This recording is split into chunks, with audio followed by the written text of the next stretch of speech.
So hi guys, this is Tor from TC here backstage with Metallica and Chet. Yes, my name is Chad and I'm James Hetfield's guitar tech. So you graciously invite us up here to show a couple of the secret tricks that make up James's sound. Not the secret ones, just the ones available to everyone. Yeah. Could you go over the rig a little bit, maybe starting with amps and stuff like that? And yeah, James' rig isn't too incredibly sophisticated, but there's enough going on here. We're basically, James' heavy sound is comprised of basically two different amp sounds, which is the diesel and the Mesa Boogie sound. He's been using Boogie stuff for a really long time, and that's a real part of his sound. Each amp kind of does something very specific, so you just, instead of trying to have one amp head that wants to do everything, it's a little easier to have two amps that do something really well, put them together, and it's very interesting because if you hear them separately you go, wow, that's the sound, but then when you hear them together you go, oh, that's the sound. But we're just we're using the old Triaxis preamps, and then there's a class AB simulclass amp, and man, I've knock on wood, but I haven't had a lot of trouble with this stuff. So it's hard when this stuff's getting loaded in and out of the gig every day. Yeah. stuff takes a beating, man, and things have been holding up pretty well. So with James, I only have a few effects here and there. He's pretty straightforward. But there are times when I say, okay, well, we're going to play this song off of this album, so give it a listen. And there may be a particular delay or a particular effect in there that he's going to want to hear because, in the studio they spent a lot of time making it sound like that. So, that's what I like about having the TC in my corner, really, is that I don't have to go to like a road case full of stomp boxes and try and pull one out and go, gee, I wonder what he used on this or that sound, and I can just dial something up really fast. It's got all the basic stuff in there. If he needs a particular delay or whatever, it's super fast. Get in there, double click, delay, make my time adjustment, store it somewhere else, put it in the pedal board, because a lot of times there isn't time. You might just be before the show or in rehearsals one day, he doesn't want to sit around and make up new stuff, for an old sound. Yeah. It just, got to make it work. So it's real nice to just jump right into that. I know there's something that's going to be in there that's going to be close, get me going until I can come back and fine tune it, or listen to what tempo they're going to play it live, things like that. So not a lot of effects, but when I need them, they're there. And you're definitely going to notice if they're not there. He does. So you get the evil eye. Yeah, you get the eyebrow, yeah. So what about, how's the thing laid out? I noticed you have the ground control system there. Is it just a couple of sounds, or do you have like several different patches for every song? Or? What I like to do is, I've got the basic heavy, clean, and lead sounds. The lead is pretty much the heavy sound, and I add a clon.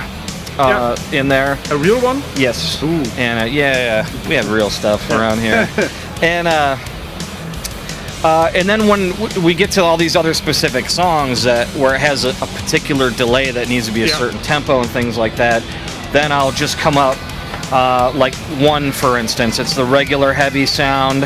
I don't need the lead sound in that. But when I get to the clean, I've got my one delay here, cool. And it's just a typical dynamic delay, and but it has some dampening going, so when he's playing the part, so it doesn't get in the way. Yeah, that's a great stuff. Exactly, it's a great thing about the the TC, that it's gonna be pretty hard to dial in on a pedal. Not really capable of doing that. So things like that are just, it's just so much part of the sound, and man, if I don't hear it, something is really wrong. But Yeah, the new units are nice too. They're very clean. You know, everything is there. It's easier to navigate, which is what I like. Yeah. Especially like when I was saying, when he says, "Hey, I need this sound on that." You know what I mean? It's like, oh, okay, I can't. Yeah. You know, when you don't have a lot of time, it's nice to just go in there, double click, edit, go down, bam, save, and you're in there. And was that the main reason for switching from? I know you've been using G majors for a long time, and then switching to the twos, or? Yeah, we were using just the regular G major for a long time, and it's just sort of one of those things that it's in there, it's working. Yeah. This is like a living, breathing animal, you know, and to stop and put something new in and get it figured out, you need a little bit of time. Yeah. So it's kind of nice to just get through a tour and then wait till you have time to go through some stuff. Yeah. And that's what I did back at the band's headquarters when we were looking at these, and let's upgrade those. Yeah. And just kind of sat down and transferred everything into that unit. But yeah, I know Justin with Kirk, he does a couple of different funky things. I've used like the G-Force and that with other bands, like when I worked with Garbage, a lot of stuff with expression pedals and pitch things and wacky delays and all kinds of stuff, so pretty familiar with these units. I like the different areas to get, you know, like the preset out levels and things like that, to be able to customize it, because not only do I have this system, I've got another system that's in Europe that I'll see at the next show. And then I've got another system that's back at headquarters. So if I make a change here, I want to know when I go to the other systems, when I update it and I do a sysx dump, it's going to be exactly the same. Yeah. And that's so key for what we're doing out here. Mm-hmm. I mean, it's great to be able to sit down with like with the G-Force and have all the different blocks and the routing, and you can go crazy mental. But out here it needs to be solid and fast and easy to do. Yeah. And it's got to sound the same. Yeah. Because we're one day we're on this system, the other day we're on the other system, and when I go back and forth, if it's not the same, then I get the look. And it's frustrating too, you know. I mean, it's hard enough with the amplifiers or analog, you know, and it's hard enough to get them to where when you go over to the other rig, you're not going, what's different about this, or why do I like the other one a little bit more, or you know, things like that. But I know with my effects, they're always right there. I never worry about it. And I guess even though, you know, this is fairly simple, it's still a pretty complex rig, and you know, the amount of variables you can cut down on that will make a change. That's exactly it. Yeah, that's totally it. Having the digital preamps on the Mesa Boogie side makes a big difference. You know, we've done things where you're just swapping out one tube over and over again to find the best one to make. And, whoa, that sounds better. I like that one. Leave that tube in there. It's hard to maintain that kind of level. So anything that's digital and the same that still sounds analog, that's what I'm after. Do you use different channels on the tri-axis, or is it just one sound basically for all of them? Or? Yeah, I have one tri-axis for the clean sound, and I have one that's got a little secret sauce on it that I'm not supposed to talk about. No, we won't mention that. That is basically the heavy sound. And these days, all I'll do really is I may have a different sound for, like, say, turn the page or something. I use a tremolo. Nice. And that's from the TZ2? Yeah, that's a hard tremolo. And I'll use a little bit different clean sound here. So sometimes he likes to reach for the volume knob for different dynamics and things. And other times he just wants me to do that. Say, bring this part down. So I'll just kick up a little low mid on something, or a little level on something if something needs to be punched up a little bit. But yeah, like this. I mean, those guys spend a lot of time, especially with like turn the page.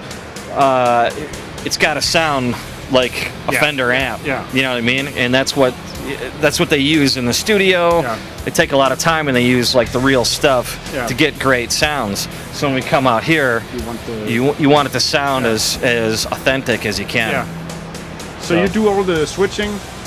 Yeah, James has got, on this tour right now, he's got 11 different microphone positions he can run to. Oh. And he's not want to be tied down with a pedal board. No. So, so he's just free to go anywhere he wants to, singing whatever mic he feels like. And he knows that I'm back here when he gets to that part that I'm going to punch the lead sound in, or I'm going to hit the clean sound, and you know, basically watch his back. So you have pretty much everything planned out beforehand, because I guess, you know, if you have to tune the guitars and do the switching and everything, you know, there's got to be a certain amount of choreography. It is, yeah. It's I mean, you're basically at that point you're performing the songs with the band. Mm-hmm. It's nice after we having a basic outline of a set.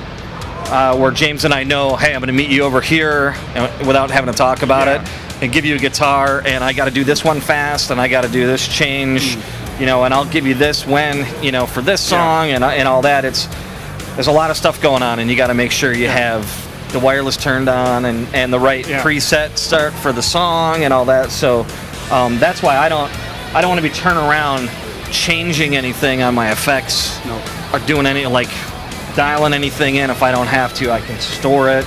It's done. I know when I hit start of this song and give him the guitar, he's going to go up there. And there it is. You know what I mean? I don't want to have to second guess that, because there's a lot of stuff going on. Doing all the switching. I mean, if you watch Justin do the switching and all that for Kirk over there, you'll be dizzy after the show, because he's picking up all the little things, man. It's crazy, but it's all got to be very thought out. It's, you know, we only make it look easy. Yeah, can we get a little view of some of the guitars as well? Yeah, sure. We've had a bunch of these around for a while. Still pretty heavy into the ESPs. They're very helpful. They're great because they'll run with an idea with James. We've got some of the new James designed snake bite guitars out here, which is kind of an explorer shape with that's awesome. A bit more of an evil twist, if you can do that. I like it. Yeah, it's really great. We're a little bit more about the lighter guitars these days. Yeah. Some of his favorite things, especially for the real fast songs, are a couple of the older Flying V's that we have. Just real light, older lower frets, super fast guitars. I've got other guitars, older ESPs. These guys are tuned down to D for songs like Sad but True and Seek and Destroy and stuff like that. And are those relic or actually beaten up? These are a little bit of both. Yeah, because James will just show up one day with an old ESP that he got off of eBay or something, and go, here you go. So he still buys okay. Yeah. Oh, cool. Yeah, he'll find them wherever. Whatever kind of strikes his fancy, and then we'll put his pickups in there. These are the EMG headset pickups, which are kind of a hybrid between a passive and an active pickup. So it's got a bunch of characteristics of a passive pickup still, with dynamics, a lot of dynamics, and punch and stuff like that. So a lot of things these days we sort of shoot for is a more in-your-face kind of guitar sound, and not like a typical scooped, over-saturated kind of sound. It's pretty rock and roll sound, actually, but when James plays it, it just comes out like it's tight anyway. Heavy metal, man. I noticed when you did a little bit of sound check before that, the sound is very open and it is crunchy compared to the old Mark kind of. Yeah, his playing is very interesting, because he's like a rhythm player with all the rhythm, man. He's just like he's so percussive, and the beat is there, and the melody is there, and the hook is there, and all that's all wrapped up in his guitar playing. It's pretty fun to listen to every night, actually. I'd imagine. Yeah. Gotta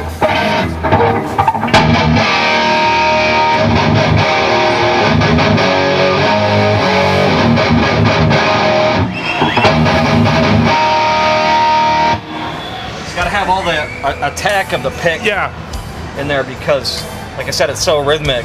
You know, a lot of those songs are just like a machine gun. And you can't have that kind of tube sack where it goes like, it has to be like, it's got to be right on, and it's got to have all the tone underneath it, or otherwise, you know, it's like what's the point? So it's an awesome sound.